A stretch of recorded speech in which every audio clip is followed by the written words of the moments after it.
Fire and Ice, a Star Stable Online fanfic by Stephanie Dragonchild. Chapter 5, The Fourth Dark Rider. The next day, Stephanie wouldn't eat the breakfast Darko had given her. He looked worried, and he had a feeling it was due to the dream she had last night. "Stephanie, please tell me what's wrong," he said, gently turning her to face him. That's when he saw her tears. His heart shattered, and he pulled her to him. "I can't lose you," she wept.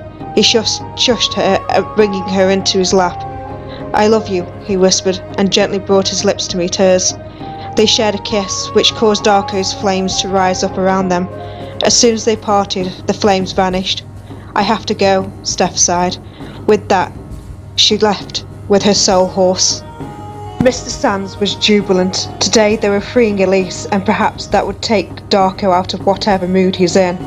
He summoned the Dark Riders, including Darko. This was going to be a great day indeed. They came to him and saw his smile. "Are we freeing Elise today?" Sabine asked eagerly. "Indeed we are, my Dark Rider of Lightning. I want you and the others to go. May Garnock's tentacles guide you," Mr. Sands smiled. Darko opened the portal. His features were stoic, but his heart? That was a different matter. "I'm sorry," he said mentally. He didn't want his former lover coming back. Perhaps if he accidentally closed the portal. No, that would definitely be his undoing. He had to keep this little charade up a little longer. He knew Stephanie would understand, but it still hurt him. Darkness and light merging. It was like something out of a fantasy romance novel. Steph and Lemoncake trotted back into Valedale, where an angry Elizabeth and her parents waited. "So, you've decided to show up," Elizabeth said, her voice stern and her arms crossed over her chest. Uh-oh, this could only mean a lecture. "I'm sorry I didn't tell you," Stephanie said. "Not only was I worried, but your parents were scared to death that the Dark Riders had got to you. You're still learning how to use your powers. Don't ever go off without telling me, your parents, or the other Soul Riders of your whereabouts. Am I clear?" Elizabeth barked. Steph and Lemoncake hung their heads in defeat. "Crystal," she mumbled. "Besides, we need you and the other girls to go to Pandoria. Dark Corps have located Elise and we must stop them," Avalon said. "Dad, you heard Elizabeth. I'm still learning," the blonde girl said. "Learning in the field is better than sitting and reading books," Athena smiled. This earned a harsh look from her husband. This made Stephanie giggle. "Where do I need to go?" she asked. "We've opened a portal in the paddock. With your uncle's help," Elizabeth informed. Stephanie nodded and headed for the paddock. When she got there, she saw a man who looked similar to her father. He smiled at her and looked at her with his strange pink eye. Pandoria must have gotten to him. She read something in one of Fripp's books that if a human stayed in the unreality of Pandoria, it can have drastic effects on the human body. "Ah, my niece turns up at last," he chuckled. Alex was drinking some Jaw Cola and spat it out. "For real? This means Avalon's her dad," she coughed, choking on the fizzy drink. "Keep up, Al," Lisa said. It was too late when they got to Elise's prison. The Dark Riders had freed her. Stephanie scowled at the pale-skinned beauty, and Lemoncake let out a harsh snort. "You're too late, Soul Riders. We've won," Sabine laughed. "Not yet, you haven't," Alex said, throwing some lightning at Elise. The Dark Rider dodged it, and the four of them retreated through the portal. Stephanie went after them before Lisa could stop her. She was through the portal and at Dark Corps HQ. "Mighty Fifth Soul Rider, you're stronger than before, but can you beat us?" Elise smirked. "Your time in Pandoria shows. The pink streak in your hair, impaired vision, and those veins," Stephanie said, lightning sparking in her hand. Sabine growled, sending her own lightning towards Steph. The fragment of Adine's light which was in her pocket. It strengthened her attack and sent Sabine over the railing and into the sea. "You got lucky," Elise hissed. It was that moment Darko made an appearance. "Stop now, Elise, and come here," he said, offering his hand to her. The fourth Dark Rider smirked at Stephanie. Even though she knew it was just an act, it still hurt. She kept her emotions in check, knowing Darko wouldn't betray her. "This isn't over, Soul Rider," Darko hissed, his words laced with venom. This drove a dagger through Stephanie's heart. Lemon spread her wings and took off towards Moorland Beach. Later that day, she got a text from Darko, but she ignored it. She felt absolutely broken. She never thought he would talk to her that way, even if it was meant to be an act. Her eyes began to water as she sat on the sand hugging her knees. She lowered her head onto them and her shoulders began to shake. She felt the necklace around her heat up. It wasn't a searing pain, it was gentle. She looked up to see Darko standing in front of her. Upon seeing her tear-stained face, Darko knelt down and pulled her to him, but she pushed him away. "Just go away." Those words hurt Darko, even if they were meant to be an act. "Please, just leave me alone and take this with you." Stephanie took off the necklace and proceeded it to hand to him. Darko just took her hand and closed her fingers around the gift. "No, I can't do that, especially when you've laid claim to my heart." "Listen to me," the Soul Rider cut him off, fresh tears rolling down her cheeks. "I can tell you still love her. Enough with this crap, I'm done." She threw the necklace into the ocean, mounted her horse and galloped towards Nilma's Highland. Using his powers, Darko retrieved the necklace. He had burnt his phoenix to ashes. "I'm not giving up on you, not ever," he whispered, heading back to the lighthouse.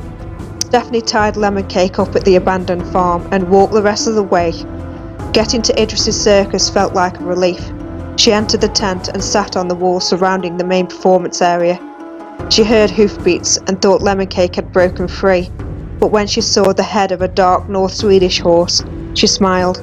Z walked over to her and rubbed her face against Steph's as a sign of comfort. "Thanks, Z. You're a true friend. I guess I was a fool to think Darko had changed. That proves it. I'm only going to get my heart broken in relationships, so why bother with them?" She spoke to the horse. Z let out a low, comforting nicker and gestured to her back. Stephanie got on and Z trotted around the ring. When they got outside, Stephanie dismounted and Z lay down. Stephanie sat down beside her and rested her head on the dark horse. She soon fell asleep, Z wrapping her tail around them both. The next morning, Steph awoke to Idris standing over her. "Come to see me?" he asked. Stephanie stood up, brushing her clothes off. "Yeah, mind if we talk in private?" she sighed. Idris offered his arm to her and she took it. They entered his wagon, which was surprisingly bigger on the inside, TARDIS-like even. She smiled and sat down before breaking down. Idris looked hurt and gently pulled her to him. "He hurt you, didn't he?" he asked. All she could do was nod. He pulled her into his lap and without thinking, she kissed the ringmaster. Idris was shocked, but didn't hesitate to return it. Finally, he had her, but for how long? Darko saw everything from his flames. "I deserve this," he spoke. "Deserve what, my love?" came an all too familiar voice. He shuddered and turned around. His head and his heart were screaming for Elise to crawl back into her hole, but he calmed himself and put his arms around her. "Nothing, my soul. Everything is better now I have you back in my arms again," Darko said, trying to keep himself from vomiting. Idris poured her some tea, trying to comfort her. It was to no avail. Her tears kept falling even when he brought her into an embrace. "I don't think he meant to hurt you, but in a way, I'm glad he did. Now I get a chance," the ringmaster smiled. "What do you mean?" she asked. Idris sighed and rubbed the back of his neck. "When a Pandorian falls in love, they only do so once in a lifetime," he said. Stephanie was shocked. He loved her? How could she reciprocate his feelings when she still loves Darko? She excused herself and exited the wagon, calling Lemon Cake to head home. Darko and Elise went to Yorvik City for dinner. He kept thinking about what his phoenixes said. She had run to that circus creep for comfort. To say he was surprised would be an understatement. He was jealous. "Come on, my love. Let's head to the Baroness's grape." Elise smiled. Darko just groaned in response as he was dragged by this crazy woman to the restaurant. Why did the Dark Riders have to free her? If they didn't, he and his beloved would be together, and it was one of these times he wanted to set fire to something. Back in Valedale, Stephanie went straight to Avalon's. However, she didn't want to say anything as she had two of the Druid's enemies that likes her. Her thoughts wandered to Darko. She knew he didn't love that psychotic freak, but she couldn't help feeling the worst. She turned on her heel and headed for the rock near the waterfall. Once there, she sat down and started humming Creek Mary's Blood by Nightwish. She had some classical training, but she never thought she was amazing. Little did she know the other girls were standing behind her. "Wow, I didn't know you could sing in the classical style," came Lisa's voice. Stephanie jumped up, her face bright red. "I'm not that great, just average," she said, picking up a stone and throwing it into the river below. Lisa smiled at her and saw the pain on her friend's face. "What's wrong? You seem out of it, not to mention hurt," the Star Circle rider said. "I don't want to talk about it. I'm going home. Please don't disturb me," the fifth rider said. When she got home, she locked the doors and windows. Heading upstairs, she crashed onto her bed and started crying. She just wanted to be with him. Only he could mend her broken heart. It hurt deeply, even if he was putting up a front for Darkcore. She wondered if he felt the same pain she was feeling. Using her phone and connecting to her Bluetooth speaker, she turned the miscreants on and whacked the volume up. She just needed to be alone for a while. Darko had his thoughts elsewhere while Elise was complaining about her time in Pandoria. "Darko, are you even listening to me?" she asked. Her voice sounded angry. He turned to her and put on his best fake smile. "Of course, my love," he said. Elise carried on her annoying conversation, and he just sat there half listening, not really caring about her whining. Their food came and Elise finally stopped her annoying voice. Thank Garnock. After they had finished, Elise headed back to the Darkcore oil rig, and Darko to the lighthouse. As he got home, he collapsed on his sofa and conjured up a fireball. In it, he saw a broken girl and his heart shattered. "I didn't mean to hurt you. You understand the lies we have to keep up," he whispered, as a tear rolled down his cheek. He had never cried before, so it was evident that his love was strong for her. He had to see her. He needed to see her. So that's what he did, using his fire to transport himself into her room. Stephanie felt the heat of fire and turned around to see Darko. Seeing her tears, he threw his cane onto the floor and brought her to him.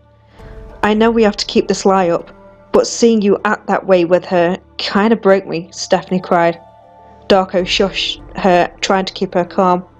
I know. It made me disgusted as well. Here." He fished out the pendant from his pocket.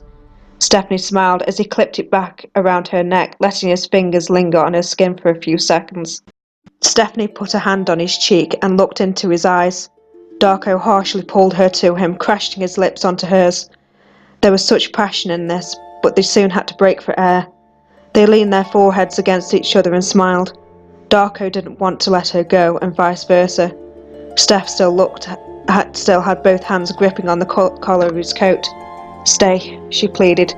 "Just for tonight, though I wish it could be longer," he breathed. Darko gently pulled away, wrapping her arms back around her. This is what he wanted more than anything. He wanted the Druids to win so he could be with her. Elise knew something was going on. She knew Darko didn't love her anymore, and it was all thanks to that Soul Rider scum. However, she didn't tell the rest of her allies. This was something she had to do on her own. She would trap that home wrecker in Pandoria, and Darko would be hers again. A smirk spread across her face as she thought everything out. What fun this would turn out to be.